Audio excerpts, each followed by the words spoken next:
Sanand Viramgam highway પર વિરોચનનગર પાટિયા પાસે છેલ્લા 10 દિવસની અંદર 4 અકસ્માત બાદ જનાદેશ ન્યૂઝ ચેનલ ટીવી ચેનલના અહેવાલ સુધી અસર જોવા મળી હતી।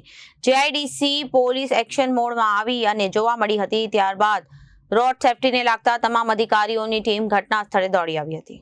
સાણંદ જીઆઈડીસી પોલીસ સ્ટેશન વિસ્તારમાં સાણંદ વિરમગામ હાઈવે પર નવીરોચનનગર ખોરજકટ પાસે અવારનવાર માર્ગ અકસ્માતના બનાવને ડામવા પોલીસ અધિક્ષક અમદાવાદ ગ્રામ્ય સૂચના અને નાયબ પોલીસ અધિક્ષક સાણંદ વિભાગના માર્ગદર્શન હેઠળ રોડ ખાતાને લાગતા તમામ અધિકારીઓની એક જોઈન્ટ વિઝિટ રાખવામાં આવી હતી અને તેમાં રોડ સેફટી માટે જરૂરી એવા તમામ સાઇનબોર્ડ જેમાં speed limit, railway crossing, zebra crossing, traffic light, barriers વગેરેનું તાત્કાલિક ઇન્સ્ટોલેશનની વ્યવસ્થા કરવામાં આવી હતી।